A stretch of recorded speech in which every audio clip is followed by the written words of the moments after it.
Hello, everyone. Welcome to another episode of Film Seizure. I am your host, Jason Oliver, joined here by my other two hosts, Jeff Arbuckle. Say hello, Jeff. Hey, how's it going? You ready to get out of here? Pretty good. I'm ready to escape.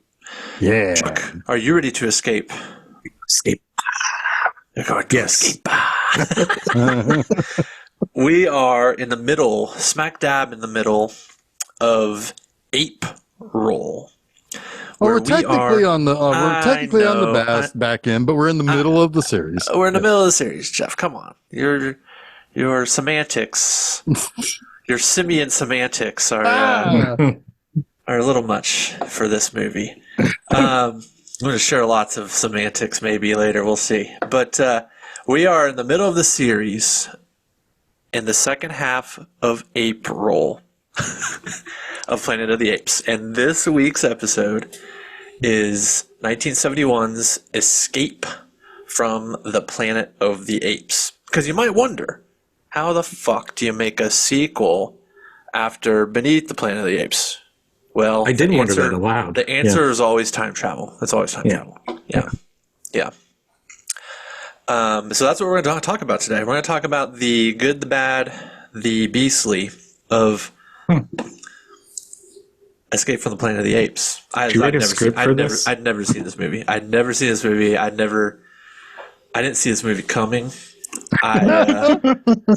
Did you see it going, though? I was a little bit slack-jawed for a lot of it. I remember one particular thing about it, but that's it. Yeah. You did? Yeah. So you had seen it before, at least. Yeah, okay. I remember every moment of this movie, because this used to be on local TV all the time, like as much as the original. So I have seen this movie more than any of the other sequels. So yeah, it is burned into my brain. Interestingly, I knew this would be the one that would either be absolute thumbs up or absolute thumbs down. Particularly from you, Jason. I like some of it. I like the mirror image of it. I like the turning it's on it. The original on its head. There are things about it I really do quite like. Yeah. So, but here's the thing is that in concept I like it. I guess. Yeah. Is what I'm trying to say. That this is like in obvious ways it's the goofiest of the sequels, right? But also, in a not so obvious way, it's probably the darkest of the sequels. Yeah. Because this is like, obviously we get to the third act that's pretty dark.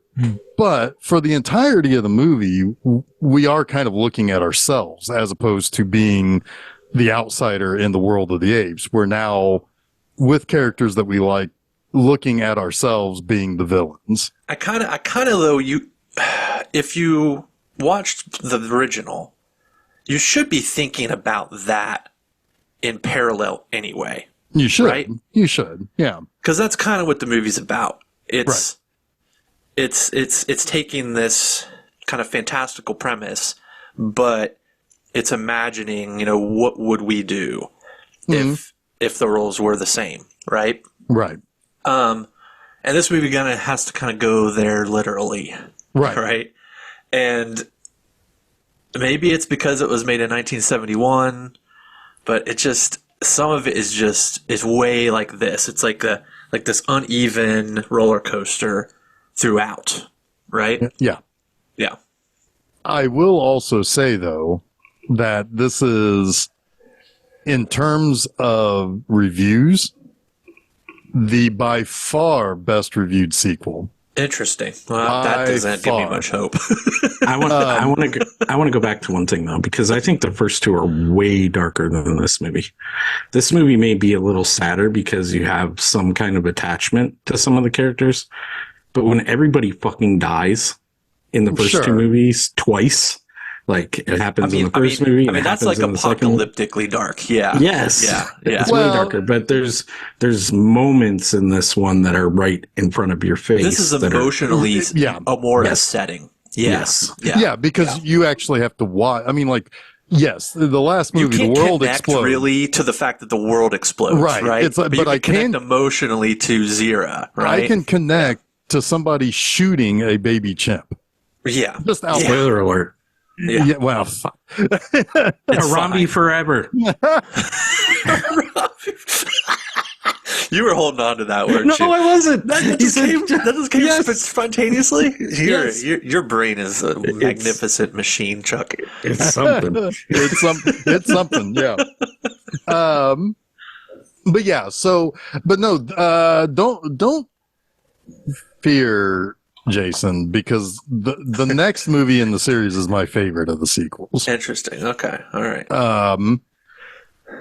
We'll talk about that next week. I will say, appreciate the heavy dose of Natalie Trundy in this movie.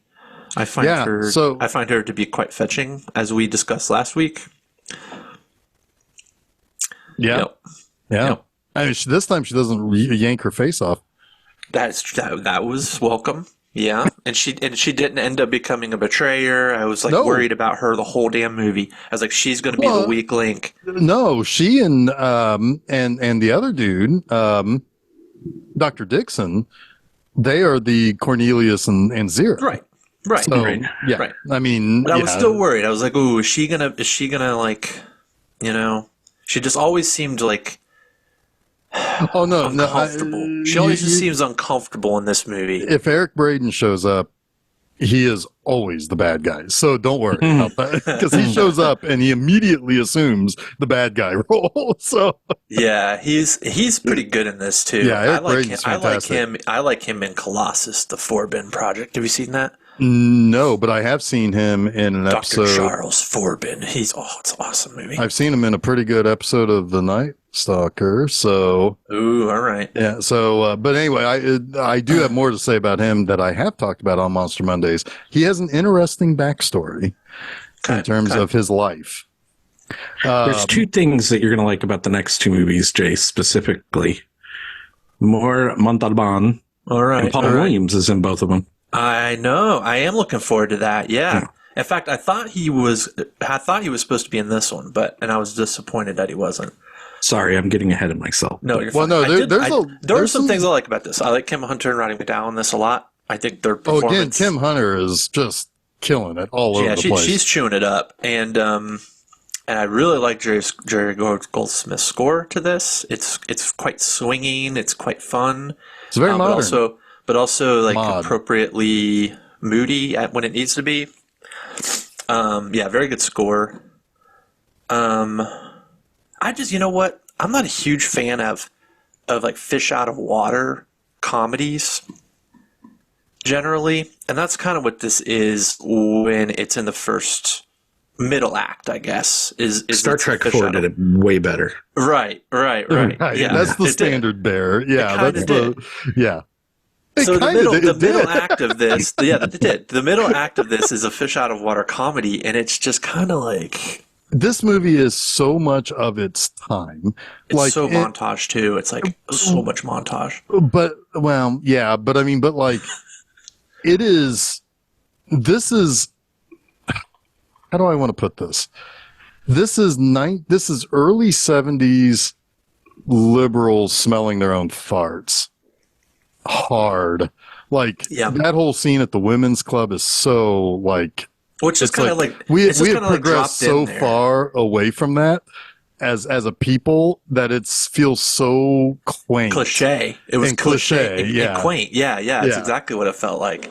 And but there were some moments that I thought were pretty funny. Like most of the Roddy McDowall comments were funny. Like him at the boxing match was kind of funny, Right. And I what always did he call it? Beastly or Barbarian or something like that. Barbaric or Beastly, one or the other. Yeah. And those are funny. Those are funny because it's like an ape looking at humans, and I mean, the way that we look at it, it's a little on the nose, but it's funny. But it's delivered well, right? Like the whole because it's Roddy McDowall. He's like the genius of timing, like that. Yeah, right. Well, it's just like the whole, what do you think of our women? And he's just he thinks about it for a second. Yeah. Human. Yeah. It's like okay, I'm gonna get a good chuckle out of that. The best chuckle though is the bubble bath. with Zira in the bubble bath. It's like, that's so stupid, but it's funny, right? Like, I don't know. Anyway, there are certain things about its time that it takes place in, like when they're at the Beverly Wilshire, the just the bukkake of 70s style inside that suite that they're in is ridiculously. Why did you use that word? Because that's what 70s style hits you like. Yeah, I mean, you're getting sprayed with that fucking. Is that what you were thinking about in the bathtub scene that made it so funny to you? Oh no! I just like the idea of a chimpanzee in a bubble bath. It seems stupid. Anyway, but no, it's such a. It's so gaudy, but at the same time, it's like, I kind of want to stay in that room. You know, it's like, I kind of want to go to that suite. I kind of want to see that hotel in that style. But yeah, okay. So let's take it back to the beginning here, because cold open, which is the same, I think, or is this does have a cold open, doesn't it? Yeah. It's a helicopter. Yeah, that's right. That's right. It's the I think it's either the next movie or Battle that doesn't have the cold open. Anyway, so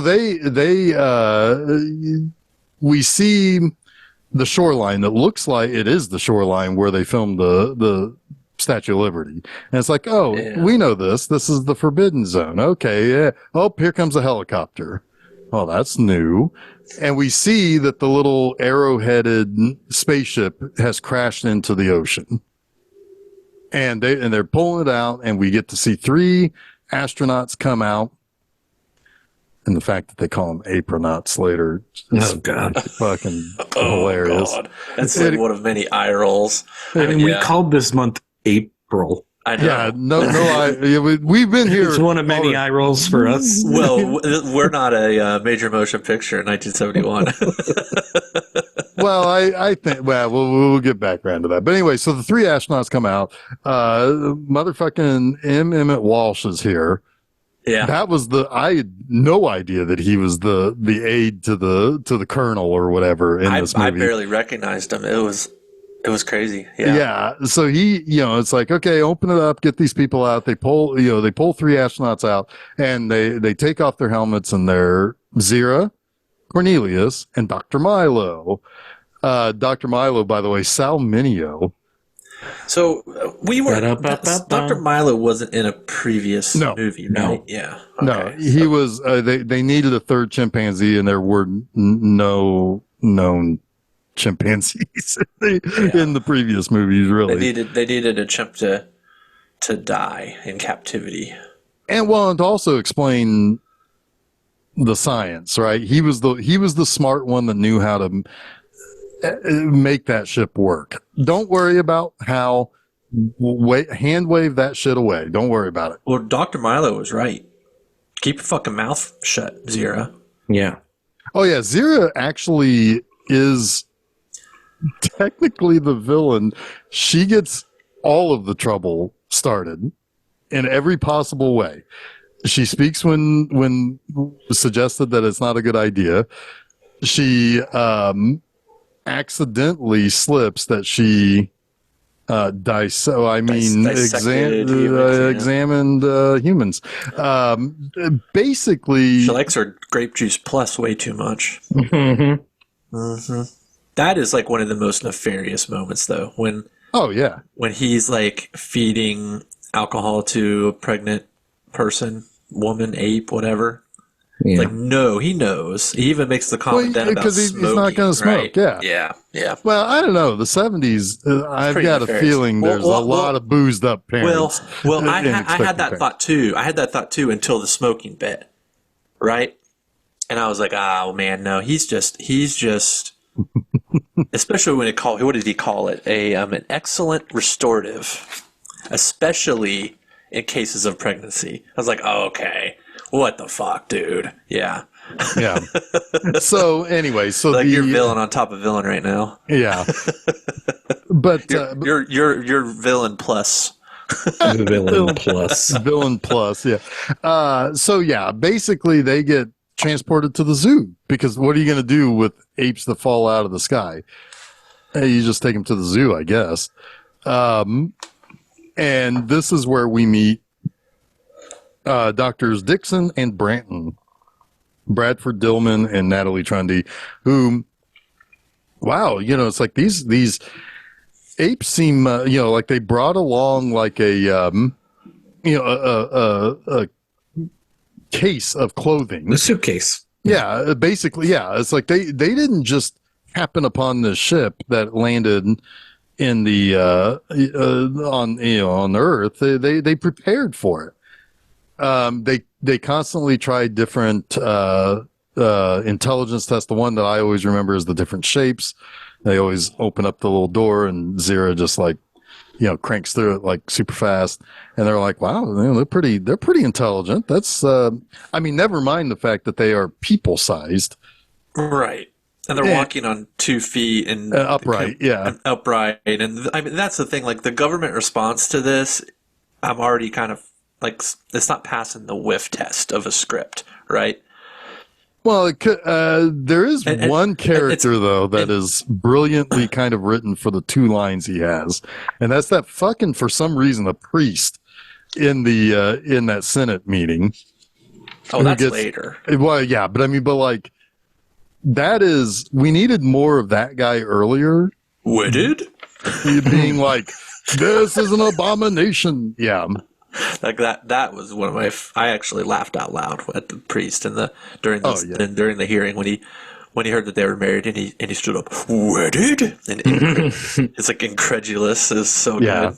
Yeah, yeah. I mean, but you gotta, like, in a way though, it's like if you're going to invert, like you started, like if you're going to invert the first movie, you've got to make those people paper thin as well. Yeah. And so they're going to be dealing with things in a way that's anti-scientific,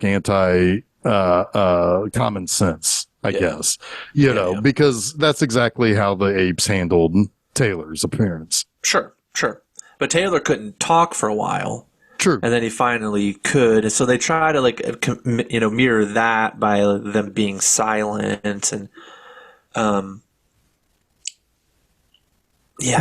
Milo does have the good line where he's like, if we speak, they're gonna want to know things that we don't want to tell them. Sure. Yeah, he knows how this whole thing's gonna go down. Yeah. Right? He's the smartest character in this whole movie. Yeah, he doesn't last very long. No, because if he did, he would probably be really pushing back in ways that it might call me crazy. It might be a more interesting movie if he doesn't die. Fair enough. Yeah, could be. I mean, yeah, could be. I think there's another movie there, at least. But they needed to make Zira the main character. I know. You have to. I mean, I know. It doesn't make sense if she's not. I know. Well, yeah. At this point, she's been in more her movies. Defiance too. Yeah. At first, you're kind of cheer that's for been it. Set up for 2 movies, so it's like she is technically the lead of the series at this point. She's the only person who's in all 3. Yeah. So yeah, you gotta elevate her. Cornelius is in all 3. Well, but not Roddy McDowell.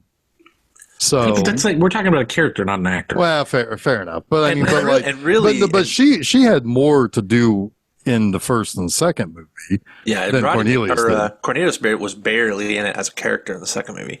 I'm just saying he was, but he was there. Not the only. Yeah. The character, but she was. They need to elevate her. Is the point that yeah. Well, she's the fan favorite, most definitely, right? Yeah. And when she does speak, I was kind of like, "Fuck yeah!" Because honestly, I also hate like that frustrated plotting, where you like in the first one, it's so annoying that he can't talk for a while. It is. It's just like this plot of convenience, right? And in this one, I know that they're trying to replicate a portion of that plotting. Again, the mirror what is it? What does George Lucas say? It rhymes. Oh, right. It's like, yeah, it's like poetry. It rhymes. Yeah, it's poetry. It rhymes. It would have been nicer if they informed us that was their plan, was to be quiet earlier. Yeah, but it's still just kind of like, why are you just talking? You know, you're in a prison cell. You know, it's like it's more frustrating than good story. Yeah.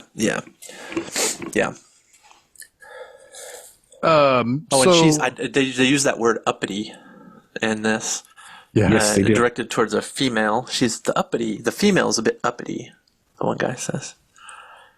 I also like how they do not want to be called monkeys.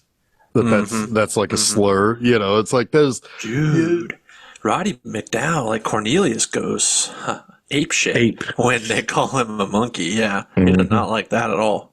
No. I mean, yeah. But so basically, you know, Milo explained, because like they're trying to figure out, it's like, okay, well, how did we get here? Like, where are we and how did we get here? And Milo basically lays it out by saying, you know, we are in our own past, and that something had to propel us there from the planet exploding. Like it more or less caused an opposite time dilation, and propelled them probably relatively quickly, like in terms of what they are aware of, that the Earth exploded. They probably fell into some sort of gravity well and they crashed in the ocean. Probably relatively that quick would be my guess. I mean, they didn't travel any distance. Right. Yeah. Well, but unlike Taylor and Brent, they weren't hibernating. Right. I don't think Milo figured that part out. Like, I think he figured out how to get off the planet, but I don't think he knew the rest of the technology. So my assumption was always they probably fell into some sort of gravity well that messed up time and they brought him out. The explosion probably sent them through time backwards. Right. Honestly, that's what Milo basically explains. Yeah. And so some kind of dark matter, black hole, some kind of shit. Yeah, gravity well. I mean, whatever it is a gravity well. Yeah. So, which is what causes time dilation in the first place. Right. So it's. By the way, when we get to Dr. Otto Hasline, he's already been mentioned in this series. He was part of the people who sent the other two crews in the previous movies in the series. And that whole thing he explains about like the painter painting himself, like into a recursive loop, that was part of the explanation as to how they got 2,000 years into the future, basically overnight or in less than a year. Overnight, quote unquote, So he's already been part of this series. Which is interesting because if you really kind of think about it, everything he's ever done in this series has created conflict. Like he sent the two ships that were the plots of the first two movies, that created all sorts of upheaval and conflict that ultimately destroys the Earth, which ultimately brings Cornelia, Zira, and Milo back in time, which then... That's kind of debatable, though. Well, what do you mean? Because in the second movie, the main gorilla is going after the people creating the mirages, not because Taylor or the other ship were there. Well, but I think there's enough unrest after Taylor that I think it kind of creates a situation where the guerrillas try to flex their might to take over the civilization. Maybe I was they explained expeditions and stuff and people disappearing. So, but in that though, I buy it. I buy what Jeff is saying just because it's right on the heels and Zeus is kind of neutered. It's one of the great failures of that movie is it doesn't connect the dots well. Yeah. But I would still say though that Hasline is not just the enemy of this movie or of the antagonist of this movie, but technically all three of the first movies.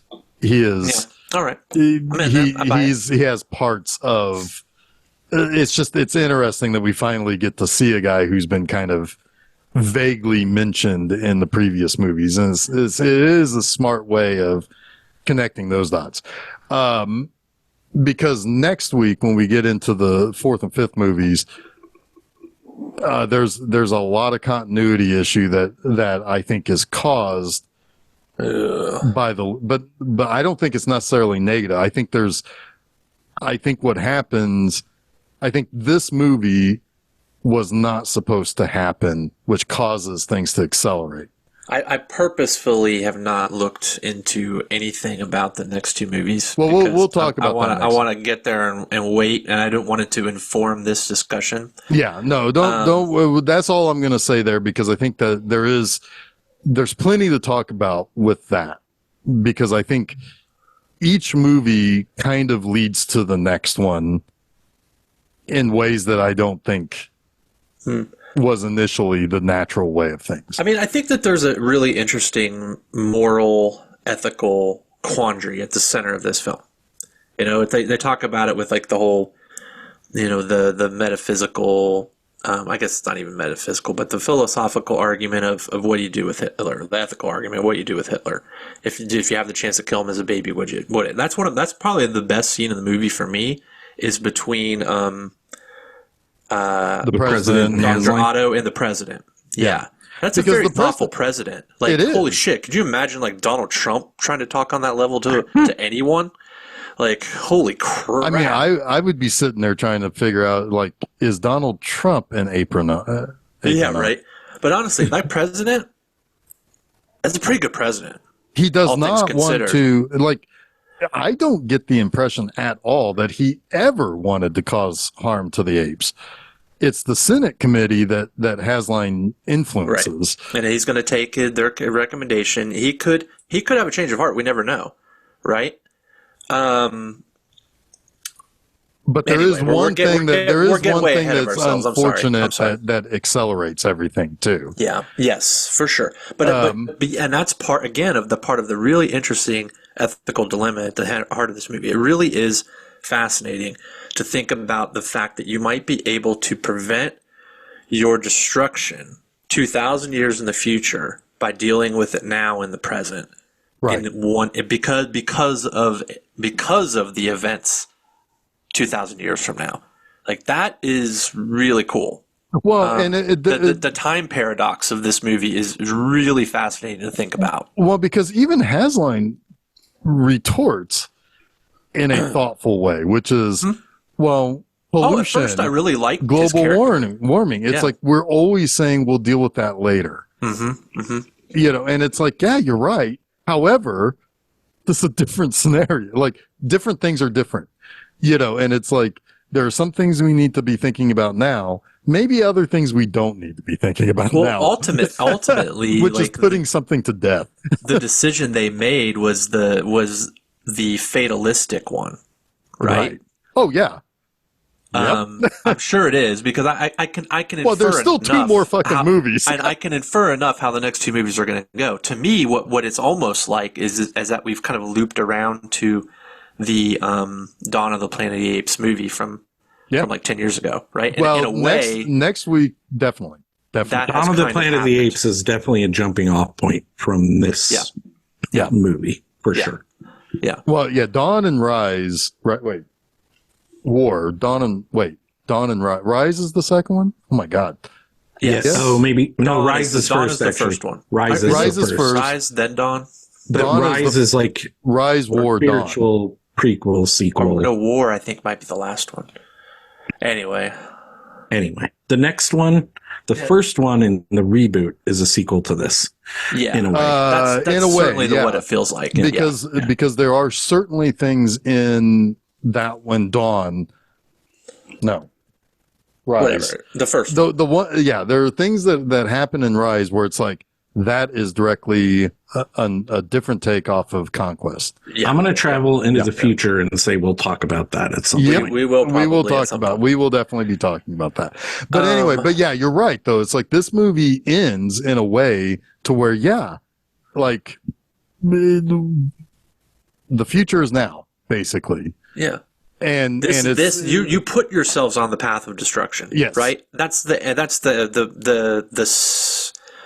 the ending, right? I mean, well, it ties like right back to you had a chance lawgiver, right? You had a chance to be humane, and you didn't do it. You actually had a chance. Yeah. Well, and it goes back to what was said that the lawgivers always said, which was, "Beware man, for he makes a desert of your home and his, of his home and yours." So it's like we're proving it. We're proving it. But yeah, so basically, Dixon and Branton have to take the apes, which now they've reported that they can speak. Even the president has had to tell his chief, his staff, this is the situation. And they're like, and they all kind of laugh it off. And so they have the big Senate committee, to which, again, for some reason, there's a priest there. That's the first sign that you're about to destroy yourself. Yeah. Wonder if he's selling Lee Greenwood Bibles. Well, he probably is. He's probably urging for Lee Greenwood's name to be put on the new Baltimore bridge, just like Lee Greenwood is. What a fucking asshole. Seriously? Yeah, he is. He is, seriously. If they name it after him, it won't fall down next time. He said that. He literally has said that. Yeah, he's a fucking crazy person. We live in a parody. I'd rather live in the Planet of the Apes. I want to go to the ape world. I'm shocked that more people, and maybe it's out there in the depths of the universe, that more people haven't said the reason they attacked that bridge is because it was named after the guy who wrote the national anthem. Yeah, no, don't worry about that. First, if I was a conspiracy theorist, I mean, they're going after our national anthem. Right? No, it was all DEI. It was all DEI. That's what it was. That was the same. Yeah. Anyway. Oof. I want to go to the Planet of the Apes. Imitates art, imitates life and art. Ugh. Yeah. Who's painting the picture, though, Jason? That is a great question. That's a great question. That is a really cool explanation of. I quite like that. Yes, yeah. I really do like the metaphysics, the quantum physics of this movie. It's kind of sad because I actually think that Dr. Otto Heisland is the best character in this movie. Well, he takes this really dark, overly villainistic turn in the third act that is just like, ugh. Okay. Oh yeah, I mean, Eric Braeden did not love his character because I think he thought that it got too paper thin down the line. But he did say that he absolutely adored working with everybody that was part of this franchise. The whole cast seemed to be lovely.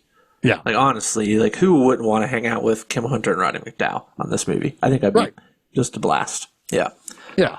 I mean, but so after they, so they go to this hearing where, it's like Dixon says, you can ask them the questions directly. Don't ask me any questions. They'll answer. It's for you to decide whether or not this is puppetry or if this is a real thing.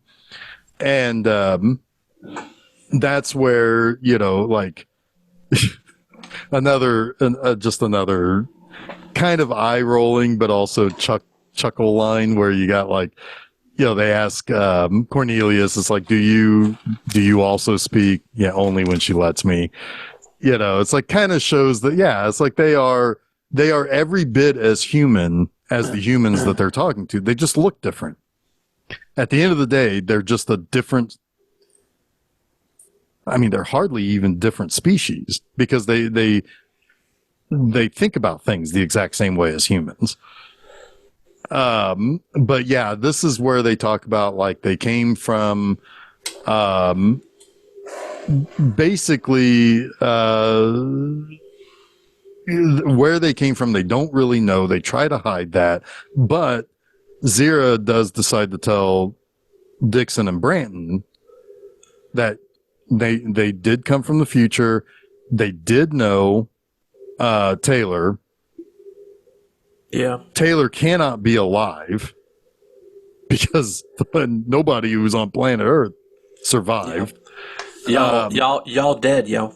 Yeah, and it's like that is a complication if they explain all of these things. Like, you know, if they if they speak to knowing Taylor, it's a whole world of hurt for them. And they probably are not they're appropriately approaching that idea because it's already contentious the moment they walk into that hearing. You know, it's like, because like, oh, you know, it's like, I'm not going to let you turn this into a ventriloquist act. It's like, why don't you just shut the fuck up and ask your questions? That's what I would have said if I was. That's Dr. the way Dixon. The apes treated them treated Taylor in the first movie. So exactly. It's congruent for sure. Yeah. And, but then they become celebrities, right? They win over the people in the courtroom, which eventually wins over probably the whole world. With the eye roll, standing ovation, slow clap. Yeah. Oh yeah. Like there are just stylistic choices in this movie that I'm just like, we could do without that. Like, can we have a little more subtlety? You know? Yeah, but in 1971, you ain't getting subtlety. I mean, it's like women's lib, motherfucker, right in your face. They're gonna smack you with it. But anyway, continue, please. They become celebrities, right? And they have their little. The stuff I remember clearly from this is when they're trying on clothes at and I remember thinking to myself, oh, it's this one. I wish it was one of the other Planet of the Apes when I was a kid, you know? Go ahead, Jeff. What? No, I was going to say that there's also the other good line there. Because this is my favorite Roddy McDowell moment. When he asks him to measure his inseam, he's like, No. The way he delivers that no is just beautiful. Yeah. And like the double entendre of it being Roddy McDowell just like delights me. It tickles me so much. Like I love that so much. But also when it's announced that they're going to go on a tour of Los Angeles, they're going to get a awesome suite at the Beverly Wilshire and all of this stuff.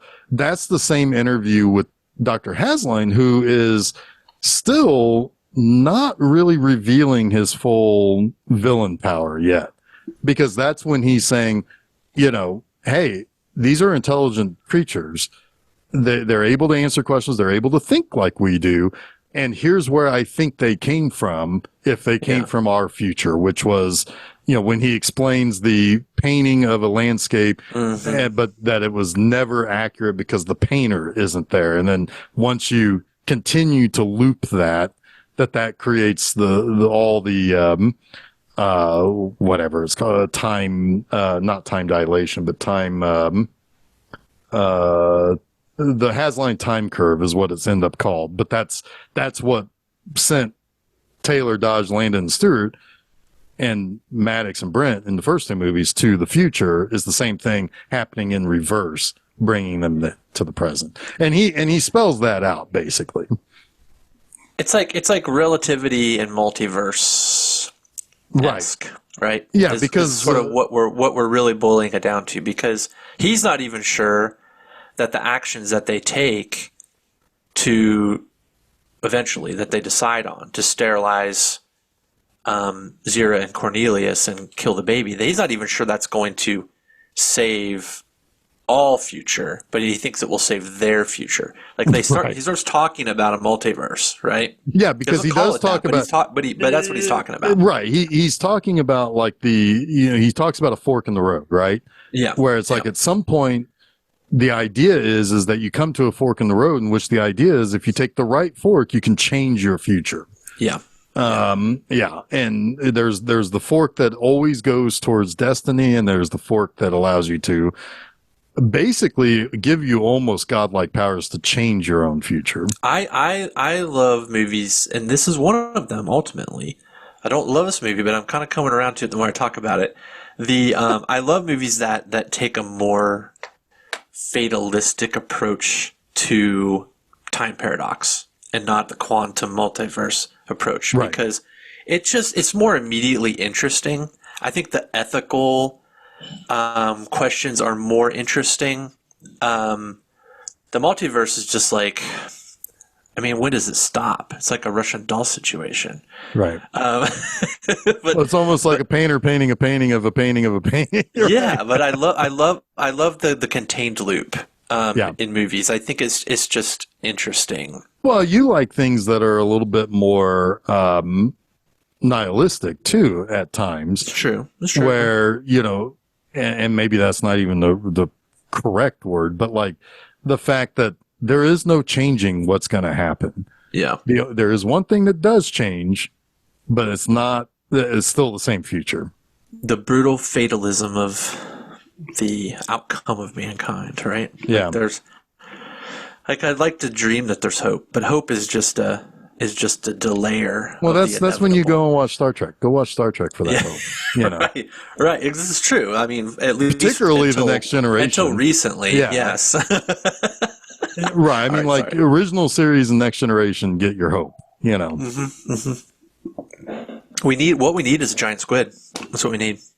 Wait, we're talking about Watchmen now? Alan Moore knew what was up. We needed a giant squid to unify everybody, even if it's done, even if it cost 8 million people. Doesn't matter. Okay. Anyway, I'm sorry. Okay, Vite. Let's going all over Thanos. Yeah, it's we need a giant squid. Utilitarianism.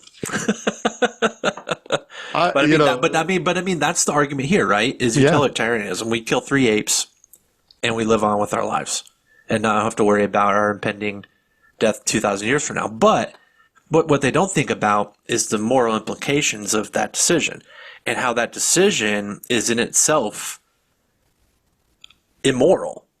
And that is going to set you on a whole nother path of destruction. Right? Because the next thing that comes along, but a destruction that is insidious in your nature. Well, yeah, it's because the next thing that comes along that you don't like the look of, right? You've already made the choice once. We'll just do it again. That too. Yeah. Right. Eventually, they're going to bomb it, right? I mean, that's what they do, and that's why we have the Doomsday Bomb from the last movie. Honestly, these humans make a lot more sense for why there was a Doomsday Bomb in the last movie. Yeah. Yeah, because there was no humans. There was no humans in the last movie that could have explained it. Well, no, I know. Well, yes. I'm saying those people are. The way these people react to things in this movie explain the existence of a Doomsday Bomb. Yes. But you're right. But you're right that these people aren't reacting to those things yet because they're reacting to them now in the present of this movie. Yeah. These are paradoxes I like to talk about. Yeah. And hey, guess what? We're going to have more to talk about next week. Fun. Too. All right. So, that's why I think this one was kind of the fulcrum of like, okay, what's Jason going to think of this one? Because I do think you're going to Why do you only care what Jason thinks? Well, because he was worried more about me. I was worried more about it because Chuck, I think clearly there's enough for me to grab onto here. Right? It's just the uneven comedy that bugs me in this movie. Well, that's why I say sometimes it's just considered the goofiest, Yeah. Can I tell you what makes me mad about this movie? I have one big thing, but you tell me. I bet you it's the same thing. I would imagine it's the retro writing in of the fucking Aldo who said no. Yep. Like that whole slavery of the apes and all that stuff that wasn't in the first movie makes me furious. Like I was actually enjoying this movie and then that comes, and I know that Jeff, you're probably going to try to defend it by saying there were secret pages that nobody knew about. Fuck that. Okay. Go ahead. You have a retort. No, I do have a retort because,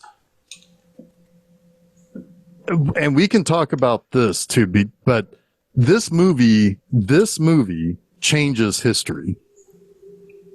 And we're going to talk more about that next week. So are you saying that it's implanting memories that they didn't have from the first 2 movies? Because that's dumb too. Well, it's not smart, but at the same time, it's like it's more interesting. Understand that the production of this movie was prompted by, the second movie's a hit. So here's a telegram to the writer: Apes exist, sequel needed. What are you going to do then? You got to do something with that. I want to wholeheartedly 100% agree that it was exactly what I was thinking about because it started to sink the whole ship for me during that moment. There are two continuity issues with this movie. The first one is they now have they've retconned the year in which the first two movies happened. Instead of 3379 or 78, it's now 3355. Hard, like it is now 3955. I don't even care about that. I didn't even care about that. That was close enough. Yeah. But that was, that changed what was established in the very early part of the first movie, whatever. But then, yes, the idea that it has changed now to the fact that the only thing I can think of as to any kind of defense, and I don't really want to defend it because I did also say, wait a minute, if they had known this backstory, then there wouldn't have been an issue with Taylor in the first place. The only issue would have been the same issue that the humans are trying to prevent now. They wouldn't have been studying him. They know what humans are already. Well, they would have been more curious about the de-evolution of humans than just humans as a species. Yeah. Well, or they would have been much quicker to try to kill Taylor. Yes, for sure. Well, because it's definitely. It's like, wait a minute. He's one of those humans that used to rule us. Like, fuck that. No, we're out of here. We were his slave. Yeah. Right. Because it's like reintroducing mumps to and they don't even need that. They don't even need it. That's what's infuriating about it. Like, you don't need that explanation of why. You don't need it. It just makes things dumb and convoluted. But what's cool is, like, I think this new Apes movie is going to really explore that idea that, like, the war in this one is going to be between factions of apes where some believe all humans need to be eradicated and the others don't, right? You mean the new? The new. Yeah, the new. Yeah, the new. Yeah. We're dropping into some Cloud Atlas language there.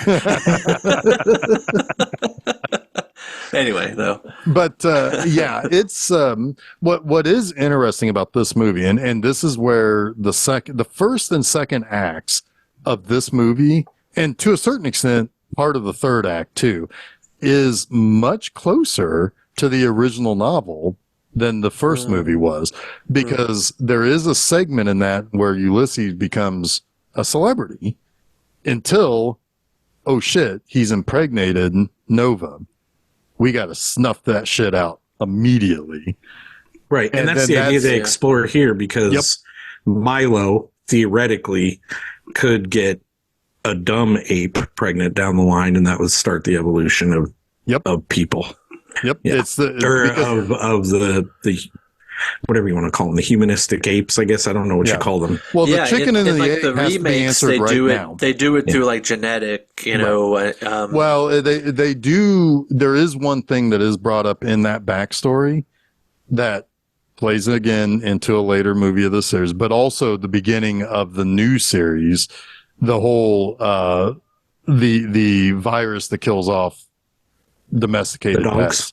Yeah, and when I say Milo, I mean the baby, by the way, not who's eventually Caesar. Right. Yes. Caesar. Is the baby Caesar? Is that Caesar in this original series? Yes. Yeah. So next movie is 10 years later, and Caesar's full grown. Name changed, and he's grown up. That's badass. That'll be fun.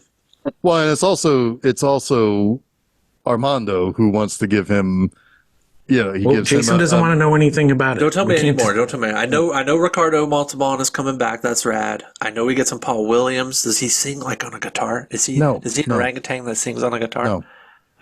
Can you say Ricardo Montalban again? Because it's the whitest thing I've ever heard. Ricardo Montalban. Hey, I know we get some Ricardo Montalban. I'm just going to call him Con. You know what I did? I just imagined Dave Chappelle and Whiteface saying that. Oh, no. Oh, no. No, but that's funny because that's, like, perfect. Yes. Everybody. Back when he was... Ricardo Montalban. Yes. Back when Chappelle was cool. Yes. Oh, to be young again. Anyway, at this point, they find out that Zira is pregnant because she's been having fainting spells. She's been tired. She's been, and she's like, I'm not overtaken by, this whirlwind tour of your city. I'm pregnant. And at that point, Haslein's like, this is no bueno any longer. We gotta snuff this shit. And this is when, he goes to the president and is like, this is a problem. It's like, we got to deal, because if they came from, our, because he gets her drunk and he records her basically talking about how the war happened, it blew up the planet, and, and he takes that to the president. He's like, this is that really good scene where he's like, where the president retorts that, we don't know if these are not before the first election. That's his first retort. Well, that's his first retort. I actually love that too. I mean, yes, that doesn't make him a great man, but he's like, I don't think that what happens 2,000 years from now is going to factor into the next election. Right. I love it. And he even brings up, like, what do you want me to be, King Herod? He was pretty historically unpopular, which is whether you're religious or not. What great. King Herod did. What I love about that scene and about that character of the president is he's seeing all the angles. Yep. Right? He's seeing it politically, religiously, and ethically, personally. Yeah. Yep. It's cool. Yeah, it is an incredible amount of credit given to a political figure in any movie, in any, it's like, especially in a time when this comes out, things are starting to get a little bit more cynical in the world, right? Oh, yeah. It's like, wow, we elected a smart one. Yeah, right. It's like one that apparently is not in war. I mean, like, there seems to be no war going on. Yeah. Because that seems to also be at a conflict, too, which is they think the apes are bringing the war to them. Yeah. Much like apes think people bring war to them. Yeah, again, it's like poetry. This is back in a time where we actually had smart presidents, though, that people revered and respected in general. Well, they definitely did have to, like, tie their shoe and speak in complete sentences back then. And I'm not even talking about one president here. Like, you could infer that I'm talking about one person, but, like, back in the 70s, even, like, Ronald Reagan was fucking respected to, like, no end. Sure. He was. It's debatable whether he was as intelligent as he appeared. Right. But he certainly always looked like a strong man. Yes. Like a real strong man. Like, if there's a problem, he will come with a solution. PR. Yeah. Yes, he did. Yeah. I mean, all of a lot of his policy was trash. But if the Russians started marching, you could look at him and think he's got a response. Yeah. Whereas, there's some comfort in that. And that's what George W. Bush tried to be. But then he's like, "Watch me hit the shot." It's like, no, wait, what? No, you just ruined it. But again, that's the other thing. We don't really know how intelligent some of these presidents really were. Maybe by the writing. I mean, that's probably the greatest barometer for the history of presidents is the way they wrote, right? Because that was the only way they could communicate. We have a lot of that record, but a lot of what presidents communicate, that way they communicate now, is through the media, right? And the media is on 24/7, and the media is scrutinizing everything, and it's become kind of this situation where we probably infer too much, or we haven't inferred enough throughout the years, right? So if Reagan were president in 2020, man, it could be a whole different type of roller coaster, right? We just don't know. Yeah. Right. But what we do know is this president's trying to think things through, and we never see him again. See him think things through. Yep. Yeah, and unfortunately, we never see him again. What we end up getting is the president deferring to a committee that gets manipulated by Hasline. Yeah. Because Hasline knows how to scare the people on this committee. Somehow, this Senate committee again, I'm going to go back to this fucking the guy president again. also kind of winks at him, though. Like I think that's his one like moral fault in that scene is he kind of winks at him. He says, "I don't want culpability in this," is what he says. Yeah, and it's like I'll do whatever the commission recommends. Yeah, winking at Haslam to be like, yeah, do what you think's right. It's like, damn, okay. So you're deferring to him without saying it out loud. Yeah, right. Yeah. But again, I'm gonna. I don't want to let him off the hook, but it's a good scene. I have to bring this up again. This fucking cardinal that's on this commission has a fucking vote. Yeah, like that's a problem. That's a fucking problem in this country. It really is a problem. I mean, separation of church and state, baby. Does that normally? Yeah, this is that would. By the way, real quick, happen, right? No, you wouldn't unless that cardinal is actually an elected representative. He would not. This movie not have a position. This movie is winking at the idea that religion has too much power in this country. Sure. They have a seat at the table, even though they should not. Well, yeah, because it was a closed door meeting. It was a closed door commission. We brought it up last week, but that panel is fucking Contact. It's Carl Sagan's Contact. I mean, that is if they had leaned more into some of that discussion behind the scenes of that commission, which if this movie were made today, it absolutely would. It'd be a much better movie. Yeah. Yeah.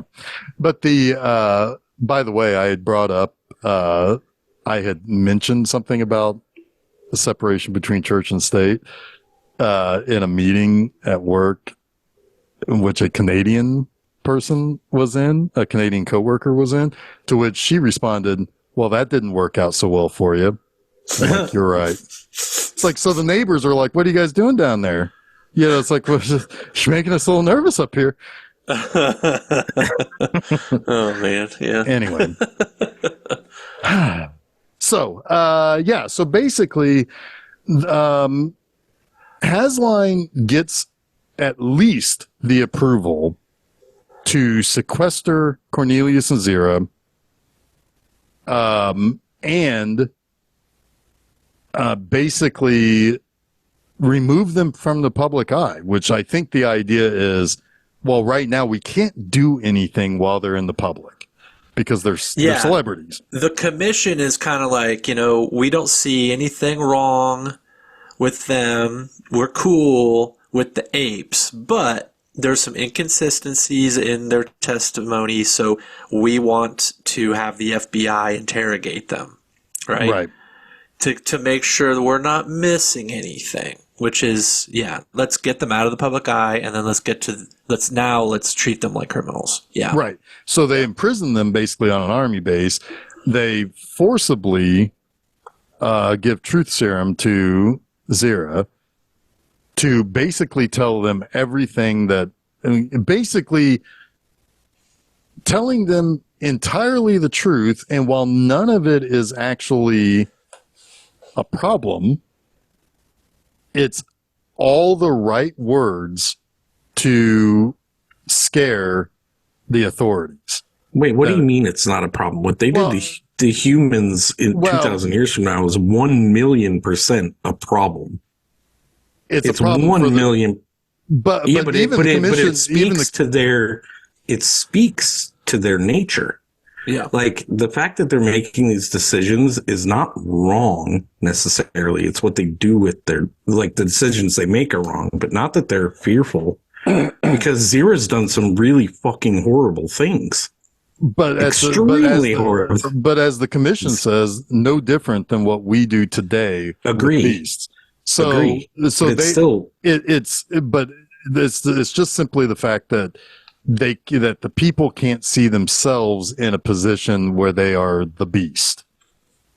They can only see themselves as the intelligent beings that they are. So therefore, she is committing atrocities on the level of a Nazi, basically. I mean, I wish there would have been more discussion about again we said earlier, the religious aspect of this and the fact that two species of animals feel that they were created in the image of man. I wish there would have been more discussion about the evolutionary aspects of this. Like, what does this do to the evolutionary chain? Like, scientifically, what happens here? if apes start mating with humans, can they have ape-human children? Like, and what does that look like? Like, you could have gone into a really interesting, like racial dynamic with that. How long is the perceived evolution to man anyway? How many years? Does anyone know? I don't know. I'm wondering because 2,000 years pass in this. Obviously, we know it's longer than that, but sometime in the near future, I would assume. I mean, it would take multiple generations, right? Oh, yeah, I mean that's it's way longer than that. But I don't know because if we really did evolve from apes, is what I'm getting at. Yeah. These creatures are going to evolve from humans to us. Yeah. Just in a different timeline, a different future, right? It's almost like multiverse on the same planet. Yeah. Because of, Yeah, I think that's fascinating. Like, it is fascinating. And they only like drop little hints about that through the movie. Right. It's like, I mean, to some degree, I enjoy that. Like, all right, let me think about it. But I also don't always trust the movie that they're thinking about it if they don't satisfy at least a partial point of my... I don't think they were thinking about it. They probably weren't. I don't know. These folks seem to... I thought it was a little too heavy on the thought. Honestly. I mean, there were some great scenes that really satisfied me. I was like, wow, that's I didn't expect to see the painting of the painter of the painter of the painter in this Planet of the Apes movie, but that's pretty cool, you know? Well, they're way more heady than I expected. Sorry, Jeff. No, what I was going to say is... But it is a very talky movie, and I did think it drug at times. Sorry, Jeff, go ahead. No, I was just going to say that I think that, like, Chuck, what you're saying is that there was a little bit too much thought. I think they thought too much about how to make it a mirror to the original and less about the scientific, I'm going to use a term that is probably not accurate, but the scientific philosophy of how these two creatures evolve and devolve past each other, if that makes sense. Like, I think that they thought really hard about how can we juxtapose this movie to the first one, and how can we make it feel modern to us so that the viewer is seeing things in our time, but not so much to what I think you guys would like for them to think more about. So two things, just to clarify a point. I think there was too much scattered thought, not enough pointed. Yeah. No, I agree with that. That's kind of what I meant. Fair. And also, it took approximately 6 million years for man to evolve from ape, according to the internet. So what? Yeah, well, I mean, 2,000 years isn't even like anything. Well, this is what my next... I mean, we're all still Christians. Positive thought. My next positive thought is... for yourself. Is that this probably always happened in this loop. Yeah. There's some sort of evolutionary jump, right? Like the X-Men. There's an accelerant, and it's them coming... Yes. The accelerant in Rise of the Planet of the Apes is the messing around with the DNA that ends up creating smart monkeys. They end up having offspring that ends up that accelerates. The acceleration of the apes could be something radiation. It could be or domestication. Domestication is a huge that is thing, actually right? like a good idea for this film that just doesn't jive with the first. I guarantee you is really interesting. Like if you're embedded that deeply, I mean, who's to say they can't learn at a faster rate? Well, it's like learning a language, right? Well, they can already. I mean, right now in our lifetimes, the ability of chimpanzees and gorillas to be able to sign language to communicate with humans, it has completely and totally risen. In and if they live with us for 1,000 years or 500 years, whatever, like seeing the use of our opposable thumb and all that stuff. Yeah, because they've got thumbs too. Yeah. That probably would explain the acceleration of their evolution. So that works. And we also... And Darwin would probably agree because probably in that society only the best apes would survive, right? Right. Well, we've already done this in our timeline with dogs and cats by breeding them. Well, by mass hysteria. Yeah, by breeding them to and throwing out the bad genes. Mm-hmm. We've already done that shorter than that 6 million years, right? Because there's no chance we took wolves. There's to no dogs. chance. Right. Yeah. We took wolves to dogs. We took cats in Egypt and tropical areas, and we turned them into smaller cats and domesticated cats. So yeah, it's we are the accelerant. Yeah. Yeah. We're like gas. So are on you every saying fire. that if we all domesticated more pigs, we would have actual mini pigs, and not just like eventually, yeah. Idea of the mini pig is just a 1,000-year dream. You get those itty bitty tiny dogs that go. I know we're talking about some really gross eugenics, but yeah. Well, but no, I mean we've done it to dogs, right? We got those itty bitty little dogs that go after rats and stuff. So it's like we do that. We do that all the time. We do that. I mean, look no further than the fucking banana. We've done that all of our lives. I loathe bananas too. Yeah. Zero.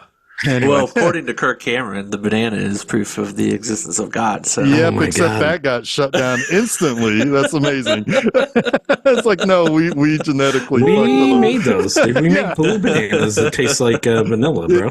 Yeah. If you want a real banana, you're closer to a plantain at that point. Or those fucking cotton candy grapes. Never mind.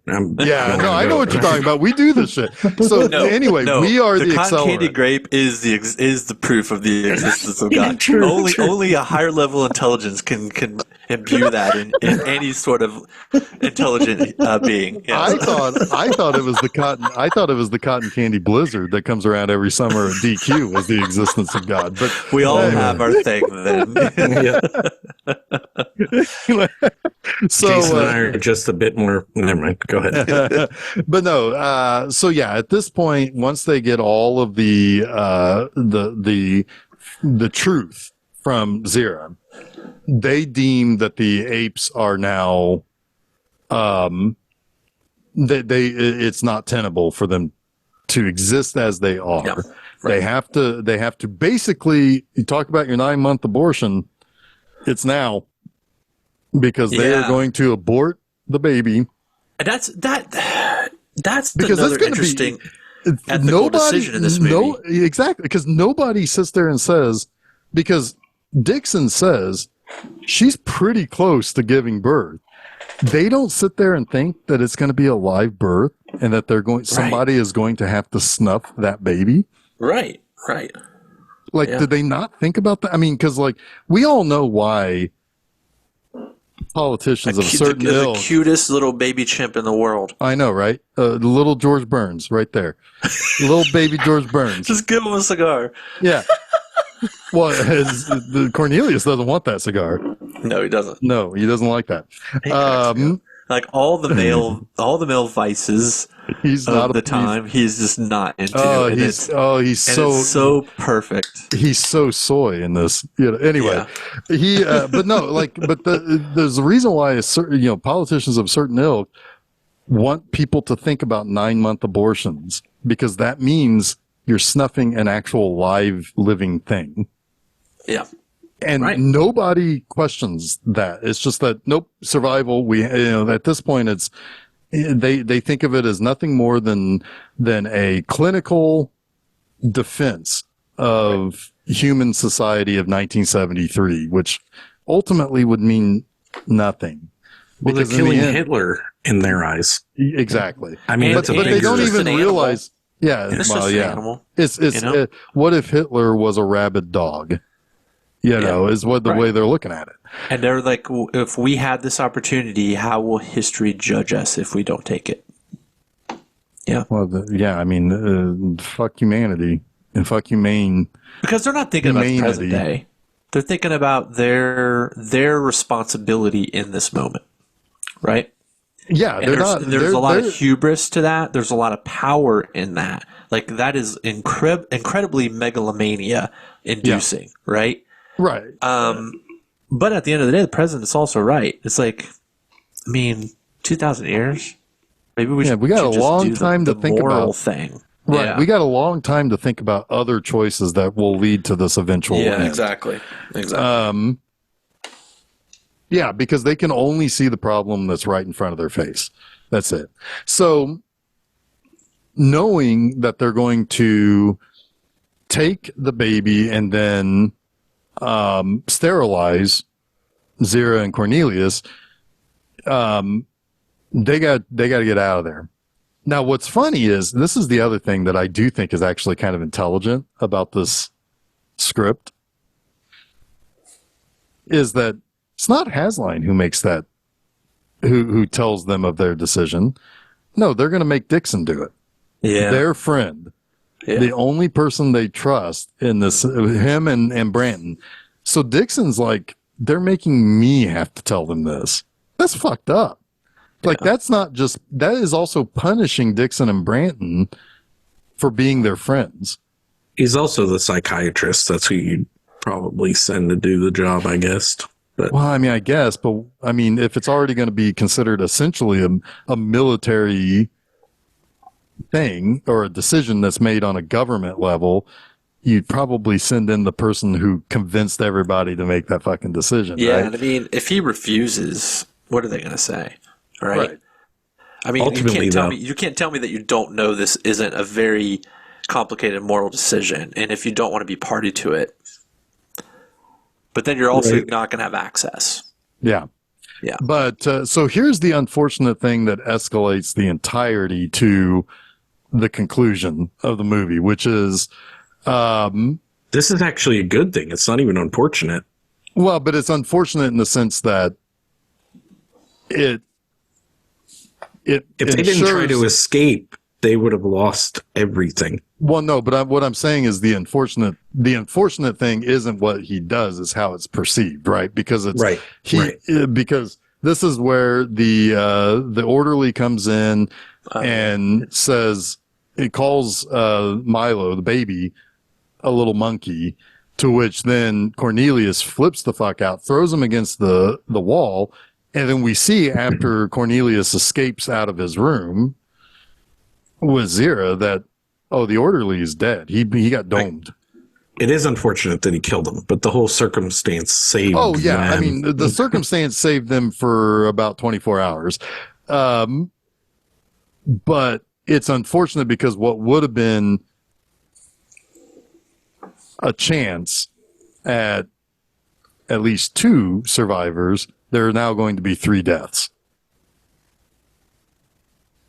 Because now Cornelius and Zira are going to be considered strong and dangerous, not necessarily armed, but they're going to be considered, you got to put them down immediately, much like you would with a dog that bites a kid. But the president doesn't want that. The president very explicitly says they need to be taken alive. Yeah. Hasline just doesn't give no fucks. Yeah, he doesn't give. He is now taken on the I'm going to be the savior of humanity. Yeah. But so Branton ends up finding Cornelius and Zira. And Zira is going through labor. Yep. So it's like, well, we got to find out, Dixon, what do you think? It's like, well, I know a guy. I helped this guy deliver a baby in his circus. And in comes Ricardo Montalban. Yay! Canis Mas Macho. This fucking smooth ass Ricardo Montalban comes in and he's like, hey, you helped me. You helped us deliver. We have no problem helping you. He is so sympathetic to the apes. It almost feels like he's not. You know what I mean? Well, he has one in a cage, so how far is his sympathy? Right. He's intriguing. I'm really excited to see where the next movie goes with him, because he even says let him be dominated by such as you, to Zira, right? Like he is completely on the side of the apes here. But he holds animals in captivity, right? Right. I mean, for profit. Yeah, and as somebody who, I mean, it is possible for somebody like like somebody who has a circus or a menagerie to believe himself to be so admiring of creatures, but not have that. I mean, he's really ultimately he is kind of Zira in a way too, right? Where it's like, she admires humans, but yeah, she's had to cut them up. She keeps them in cages. But she doesn't. And when she finds one that can talk and reason, it's kind of a game changer. Yeah. Right. Exactly. Yeah, that's like fair. That's fair. It turns over her. It turns a page for her to where, oh, this isn't just something to be admired, to be admirable of, but something to love. Yeah, and protect. Yeah. So but basically he gives them cover, is able to, help them deliver the baby, to which they call him Milo, after Dr. Milo. But it, while all the zoos, all the menageries, all the various places where a monkey could be, oh, I shouldn't use that term, where an ape should be. Yeah, you're going to have to die. I'm going to get domed. I'm going to get brained. He is, like, well, why haven't we looked at like a circus yet? No, somebody says, I think Hasline says it, where do other monkeys go? And someone says, to where other monkeys are.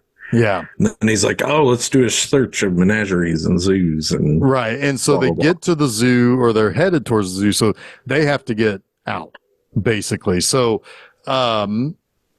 Armando basically he does that thing where he's like, he tells the whole story about, the first captive chimpanzee to be born in a zoo, and like the guy, like the FBI guy's like, fuck off, I don't care. It's like the first fish to be born on land. But before Zira leaves, she asks to see the chimpanzee that Armando has, who has the little baby. And she's Jason, like, did you not know what was going to happen here? I'm curious. Wait a minute. Yeah, did you not know what Zira was going to do when she went into the chimpanzee cage? Oh wait, swap the babies? I didn't know. I didn't know. Yeah. I did, but I also admittedly seen this many, many years ago, but it was like, I was like, she's swapping the babies. Yeah. No, I know. I didn't think of it. I was kind of checking out a little bit. I think at this point, yeah. And because like some people could say, it's like, well, why would Zira do that? Like, why would she? I think she has seen enough of this from gorillas and from orangutans that she knows where this is going. She knows there is no future. Yeah, right. It's smart. It's a smart move. It's a smart like story plotting. Yeah. It's like their story is done, but Milo can survive. Yeah. Yeah. I wonder, I do wonder what the other chimpanzee thought. It's like, what the fuck are you doing? What the fuck is this? Yeah. You wonder if she would have rejected it too. Well, according to... in the cage. It wasn't in the cage at the end. The mama chimp. That's true. That's true. I don't know. But anyway, they go to a place that Dixon says, I used to play in this place. I know a place you can go to. It's another human graveyard, like in the first one, in a way. Yep. And I like that they were like, Lewis used to play here. It's like, I'm sure it was cleaner back then. Yeah. But yeah, it doesn't take too long for Hasline to track him down, and basically, he has to act a little quicker than he intends initially because the cops have shown up too. Yeah, he knows the order of the president is to keep them alive. His goal is to kill all of them when he gets there, but he doesn't want to be seen doing it. Right. He shoots Zira in the back. She drops the baby. He shoots the baby, And then Cornelius from above shoots Hasline, which gets him shot. That's actually called Death from Above, not Cornelius from Above. Well, I'm calling it Cornelius from above from now on. But yes, he does, and then one of the cops shoots him because he has a gun. He has a gun now, right? To which his deaths and his hissing that's always something I remember too. Yeah, and then he falls over the ledge near Zira. She throws the baby into the water, kind of like a pyre, right? Yeah, a little bit. Yeah. To which, like Branton is like, "What is she? Oh my God, what is that?" Not understanding what she's doing there. But then Zira crawls over to Cornelius, and they die. Presumably, I didn't really think Zira died, but Cornelius is most definitely dead. Yes, he is. I wondered about Zira. No, Zira died. I mean, she was shot like 3 times in the back, so the implication is that she dies with Cornelius. That's what I figured too, but you never know, right? But then we have a Peter Bark situation from Burial Ground. Where they cut to the cage, and Milo is in there saying, "Mama, Mama," which is it's kind of a cool stinger. Yeah, at the end of the movie. Oh yeah, because there's that Saint Francis of Assisi. It is a clever ending medallion that he gave to Milo when he was born to protect him. And then you notice that's there, and he's like, "Oh, you're going to be, so intelligent, just like your parents." Yeah. And we now can prepare ourselves for the rise of Caesar. Yep. I'll just say I have a complicated relationship with this movie because I liked it while I was watching it, but I also hated it, which is weird. There's stuff I really don't like about it, like the retconned stuff. But the retcon stuff makes the acceleration of the apes in the future make more sense. But I had to tell myself that part of it if you had never seen the series before, that's going to be. I mean, Jason's got problems with it right now, but next week probably not. I mean, I had problems with it too, but talking myself into why I shouldn't has helped. Yeah. Or just talking about it. Yeah, it definitely helps. I mean, I think much like with the second movie, right? There's a lot of ideas here. They're just not fully baked. I like this better than the second movie. Yeah. I like this better than the second movie. Interesting. I think I do too. I think it's a tighter story. I like less sci-fi in the sci-fi-ness. Right? But I would say that this is definitely very sci-fi. Heavy. This is pretty heavy with theory for sure. But that's not science. That's not sci-fi. That's not people who now communicate with their minds and you're talking about the feel things like the real sci-fi. Well, this is more fantasy hard sci-fi. This is more hard sci-fi. The last one was more fantasy sci-fi. Yes. Yeah, I mean, the last one is Star Wars. This one's Star Trek. Yeah, sure, for sure. Star Trek agree with that. 4. Star Trek 4. 4, yeah. But there's no nuclear vessels in this one. They were in the last movie. Right, they were in the last one. Yeah. And they are sort of in the fifth one, sort of. Yeah. It's interesting though, both of these movies have been really close to being something great. True. But just it's not even that they didn't stick the landing. The landings were both pretty good. It's just the journey to get there gets lost along the way and then finds itself. It winds a little bit, right? Yeah. Like it's like this, in the parlance of this movie, it took a little bit too many forks when it should have just stayed on the path. Yeah. I'm interested in watching the new movies again because I watched them as they came out and were released, right? The new releases. Yep. I don't remember them examining any of this stuff more closely and in a better way. Like, I would think you'd want to do that. Clean up some of that stuff and dive into the unanswered stuff. Even now we have more answers. Well, I think honestly to these questions. they're only really getting to these types of questions now. Right. You might be right. You might be right. They were all with different questions before this. What they're dealing Yeah. with in the new movies are, one, the acceleration of the intelligence because Right. of the virus that kills the dogs and cats. Then it's the fall of humanity as they are trying to clasp onto power when something is quickly overtaking their intelligence and their humane treatment of the world around them. And they're trying to clasp on to what's left. It's got a bit of an ecological slant more so in the new movie. Not surprising. Yeah. But also, just like, how do we treat the other? The xenophobia of it all, right? The apes are just trying to find their place because they're the minority, right? They are the outsiders their struggle is having a life. But then, like, you get a character like Woody Harrelson's character whose struggle is maintaining power. I mean, I'm just going to say it. A lot of it is white fragility, right? I mean, that's what it is. Well, that's exactly what Woody Harrelson is. And, a little machismo. Yep. Yeah. And then you get people Woody Harrelson or Ricardo Montalban. Well, and then you get people stuck in the middle, like the what's the one guy that was in the Terminator movie? He was in the second Jason one. something. Yeah, that guy.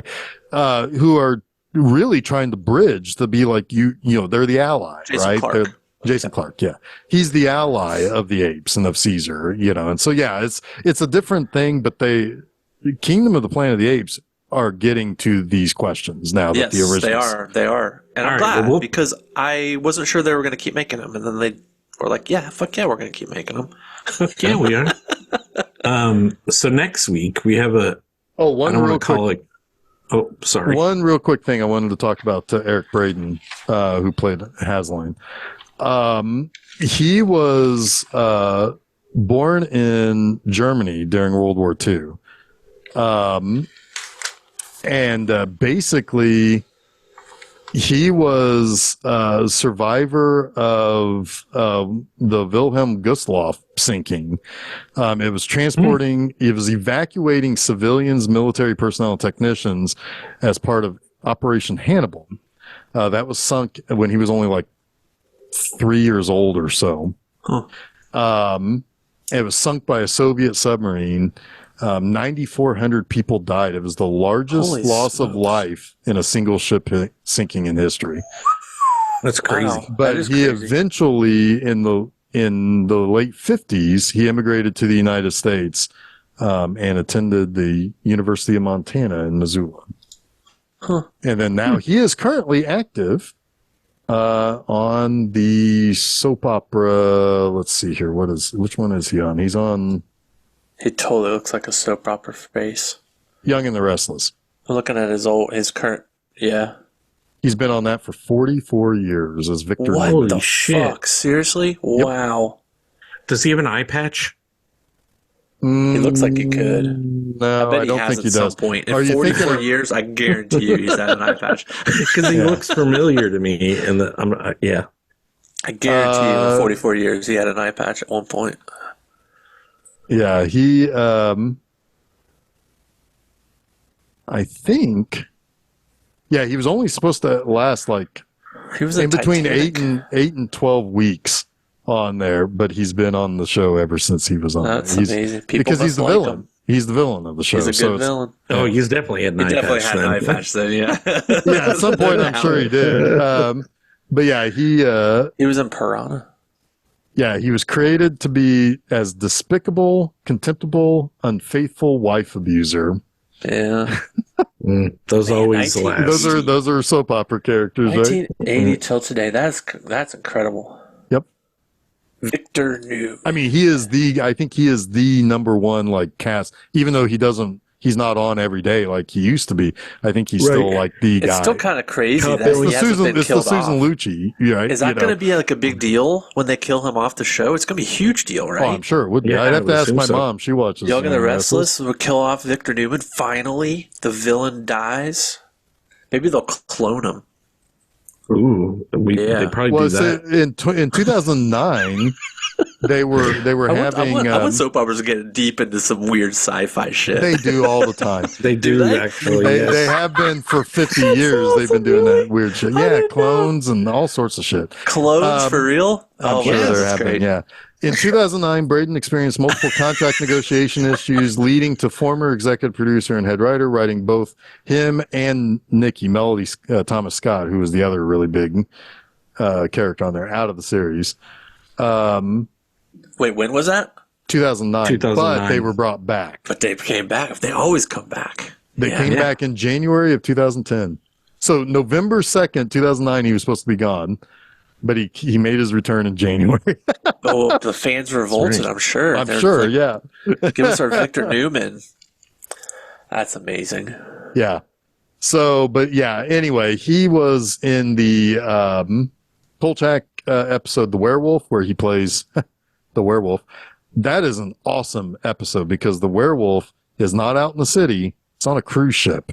So it's kind of like that. It's like that alien, like claustrophobic horror. Mm-hmm. Yeah, it's awesome. Anyway, so next week, Chuck. The thrilling conclusion of April as we discuss the final two movies in the original run of Planet of the Apes. Conquest of the Planet of the Apes and Battle for the Planet of the Apes. Thank you. I can remember the names of them. What's coming up on Monday, Jeff? Or did I go out of order? No, that's fine. It's a little show called Monster Mondays. Oh, Monster Mondays. What's up, Monster Mondays? And this week I'm talking about the movie Humongous. Wait a minute. Is it about the villain from... Humongous from Mad Max? No. Oh. Nope. It's about a little deformed boy that was like a unfortunate rape baby. It's a Canadian movie. It's a lot of walking around. Yeah, a little bit, but I still found three things I like about it. So anyway, you can go to filmseizure.com. You can find those shows. Wednesday is our first ever twofer. Well, our first since our very first episode of since the beginning. Seizure. Yeah. Although no, that's not even true either because we did do the Thomas Jarvis trilogy. That was a regular episode. So wait, what were I guess you that was the last since? I was saying it was the first ever twofer, but that's not exactly true. It's just been a really long time. Yeah, well, that's what I was saying. The Tommy Jarvis, but we didn't do our very first episode was we didn't do Blade Runner and the sequel in one, did we? Or did we split those up? I think we did those together. I think we did those and together. Our very first episode was The Room and Disaster Artist. That's right. This is the first double I'm a part of. Yes, it is the first double that Chuck is a part of. That is absolutely true. So that's kind of exciting. That the double worked really well for The Room and Disaster Artist. I don't think it's ever really worked since. 310 episodes later. We're gonna nail it. We're gonna nail it next week. So come back for it. Yeah, we're gonna do that. Go to filmseizure.com. Catch that episode on Wednesday, the 24th of April for Conquest and Battle. Then on Monday, the 22nd, you got Monster Mondays Humongous. This upcoming, and on that website also is where you can subscribe to us on all the various podcast websites and so forth. This upcoming Friday at my website, bmovieanima.com, I have a review for One Dark Night, starring Meg Tilly. Nice little kind of a zombie movie. It's a fun one. It was one I grew up with, much like with these. That was the guy who made Friday the 13th, Part 6. Part 6. Yep. Tom McLaughlin. Also, this weekend, guess what's back, guys? After a year off, I'm going to guess. New season? Yes. What? I didn't get to guess. Nope, you didn't. I ruined it. It's B-Movie Anima, the series, the premiere episode of season number 5. I got 28 episodes this year. Holy 5 seasons, 28 episodes. How many episodes will that be after this season? 80. Yeah. 80. I was right. What? Yeah. Yeah, you're What? Yeah. So first up is Hannah, Queen of the Vampires. Nice. So what made you decide on that number of episodes? To get to 80. Because season Jeff 6 does is everything by milestones. well, season 6 is going to be 20 episodes. So after 6 seasons, I'll have 100 episodes. Makes sense. All right. All right. Anyway. Damn. That's crazy.